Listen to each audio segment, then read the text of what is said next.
បន្តទស្សនាពីវិស័យអប់រំនៅក្នុងខេត្តកំពង់ឆ្នាំងទស្សនិកជនជាទីមេត្រីសិស្សនៃវិទ្យាល័យប៊ុនរ៉ានីហ៊ុនសែនរលាភីខេត្តកំពង់ឆ្នាំងបានលើកឡើងថាយុវជនដែលសេពគ្រឿងញៀនមិនមានអនាគតល្អឡើយនាំឲ្យមាននៅទុក្ខលំបាកដល់ខ្លួនឯងនិងសង្គមជាតិដូច្នេះយុវជនគឺត្រូវតែខិតខំប្រឹងប្រែងរៀនសូត្រដើម្បីអនាគតខ្លួនបានល្អជាពិសេសជួយកសាងប្រទេសជាតិក្នុងពេលលោកស៊ីវសារិនដែលជាអភិបាលរងស្រុករលាភីខេត្តកំពង់ឆ្នាំងដឹកនាំក្រុមការងារចុះផ្សព្វផ្សាយគ្រឿងញៀនបញ្ហាក្មេងទំនើងពិនិត្យលើអនាម័យបរិស្ថាននិងចំណីអាហារនៅក្នុងសាលារៀននៅថ្ងៃទី24ខែមីនាកន្លងទៅសិស្សនៃវិទ្យាល័យប៊ុនរ៉ានីហ៊ុនសែនរលាភីបានបង្ហាញការយល់ដឹងថាបញ្ហាគ្រឿងញៀនមិនមែនជារឿងដោយឡែកណាមួយរបស់នរណាម្នាក់នោះទេវាគឺជារឿងរបស់យើងទាំងអស់គ្នាត្រូវនិយាយថាទេចំពោះគ្រឿងញៀនត្រូវជៀសឲ្យផុតពីគ្រឿងញៀនដែលបំផ្លាញអនាគតខ្លួនឯងត្រូវបញ្ឈប់គ្រឿងញៀនដើម្បីខ្លួនឯងនិងគ្រួសាររួមនឹងសង្គមជាតិសាធារណជនទូទៅជាពិសេសគឺយុវជនទាំងអស់ត្រូវតែប្រឹងប្រែងអនុវត្តឲ្យសម្រេចបាននូវការបដិញ្ញាចិត្តថាកម្ពុជាជាប្រទេសគ្មានគ្រឿងញៀននិងរក្សាគ្រួសារនីមួយៗជាគ្រួសារស្អាតស្អំគ្មានគ្រឿងញៀនតាមទស្សនវិស័យចូលរួមទាំងអស់គ្នាដើម្បីជីវិតនិងសហគមន៍គ្មានគ្រឿងញៀនបាទអរគុណលោកពូចំពោះគ្រឿងញៀនបើសិនជាខ្ញុំបាទខ្ញុំមានជាសិស្សចំពោះគ្រឿងញៀនគឺធ្វើឲ្យប៉ះពាល់ជាខ្លាំងទី1គឺចំពោះខ្លួនឯងផ្ទាល់ដែលជាសិស្សានុសិស្សដែលយើងត្រូវការរៀនសូត្រប៉ុន្តែបើសិនជាប៉ះពាល់ឬក៏ប្រើប្រាស់នៅគ្រឿងញៀនគឺអាចបណ្ដាលឲ្យការសិក្សាហ្នឹងគឺមានការថយចុះទី1ហើយទី2គឺធ្វើឲ្យការសិក្សារបស់យើងគឺអត់មានការអភិវឌ្ឍកាលណាការថយចុះធ្លាក់ហើយមានការអភិវឌ្ឍជាងមុននោះទេបាទហើយមួយទៀតគឺតាក់ទងទៅនឹងទំនាក់ទំនងជាមួយនឹងមិត្តភ័ក្តិឬក៏លោកគ្រូអ្នកគ្រូឬក៏មនុស្សជុំវិញខ្លួនក៏ធ្វើឲ្យមានបញ្ហាផងដែរព្រោះប្រសិនបើជាមានការប្រើប្រាស់គ្រឿងញៀនវានឹងជះឥទ្ធិពលអាក្រក់ទៅដល់លើកប្បកិរិយាក៏ដូចជាការរស់នៅផ្សេងដែលវាជះឥទ្ធិពលយ៉ាងមិន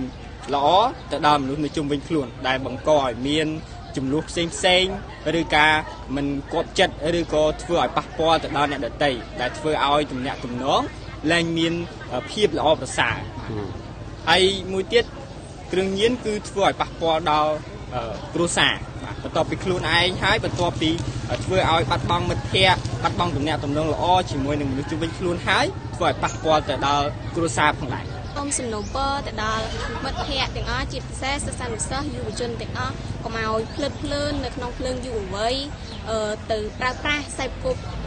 មិត្តដែលមិនល្អប្រើប្រាស់ដូចជាគ្រឿងញៀនជាដើមពីព្រោះថាវានាំមកនៅផលប៉ះពាល់ជាច្រើនដូចជាខាតបង់ថវិកាធ្វើឲ្យគ្រួសារមានអំពើហិង្សាឬក៏ខាតបង់ទ្រព្យសម្បត្តិធ្វើឲ្យប្រទេសជាតិមួយគឺមានអសន្តិសុខគឺអត់មានការរីកចម្រើនទេកាលណាយុវជនគឺជាដូចយើងមានពាក្យស្លោកមួយគ្នាគេតែនិយាយថា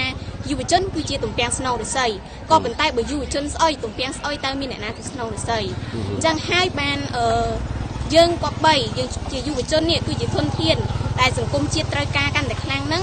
សូមជៀសវាងអំពីគ្រឿងញៀនព្រោះថាវាអត់មានផលល្អប្រហែលទេហើយវាក៏ជាគំរូដ៏អាសន្នអាក្រក់មួយសម្រាប់ទៅយុវជនចំនួនក្រោយទៀតខ្ញុំសូមសំណូមពរដល់សិស្សានុសិស្សដែលបានរៀននៅវិទ្យាល័យប៊ុនរ៉ានីហ៊ុនសែនរលាភីសូមអនុញ្ញាតសេពគ្រឿងញៀនដើម្បីជៀសវាងការប្រព្រឹត្តអំពើឆ្គាំឆ្គងនៅក្នុងសាលារៀនឬនៅក្នុងសហគមន៍នៅក្នុងខេត្តរបស់យើងដែលជាខេត្តកំពង់ឆ្នាំងនេះសូមនាំគ្នាជៀសវាងការសេពគប់ដោយ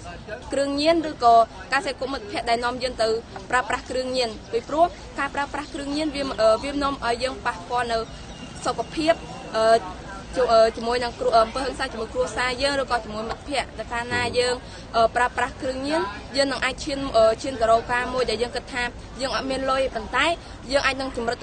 ទៅចម្រិតទារលុយពីមិត្តភ័ក្តិឬក៏ពីឪពុកម្ដាយពេលខ្លះអាចនឹងឈានដៃជ្រុលបង្កើតឧក្រិដ្ឋកម្មចំពោះពួកគាត់ទៀត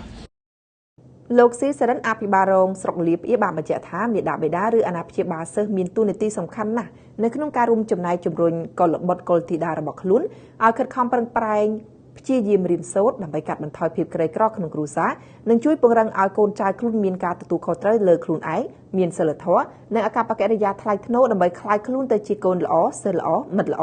និងពលរដ្ឋល្អសម្រាប់សង្គមជាតិ ការកសាងវប្បធម៌សន្តិភាពនិងការអប់រំវប្បធម៌សន្តិភាពគឺជាភារកិច្ចដ៏ឧត្តមឧត្តមរបស់បុគ្គលិកសិក្សាគ្រួសារនិងសង្គមជាតិទាំងមូលដែលចូលលើមូលដ្ឋាននៃការបណ្ដុះបណ្ដាលគុណធម៌និងអរិយាប័ត្រដែលឆ្លុះបញ្ចាំងពីការគោរពជីវិតការគោរពចំពោះមនុស្សជាតិការគោរពគោលការណ៍ច្បាប់សេរីភាពប្រជាធិបតេយ្យនិងយុត្តិធម៌ប្រឆាំងនឹងអំពើហិង្សាការប្រើប្រាស់គ្រឿងញៀននិងការរើសអើងគ្រប់ប្រភេទបន្តការអនុវត្តគោលការណ៍អប់រំមូលដ្ឋាននិងខ្លឹមសារអប់រំវប្បធម៌សន្តិភាពឲ្យបានជ្រាបជ្រាបដល់សិស្សានុសិស្សគ្រប់ភូមិសិក្សាឲ្យកាន់តែមានគុណភាពនិងប្រសិទ្ធភាពថែមទៀតដើម្បីកសាងយុវជនជំនាន់ថ្មីប្រកបដោយភាពរីកចម្រើនលើគ្រប់វិស័យ។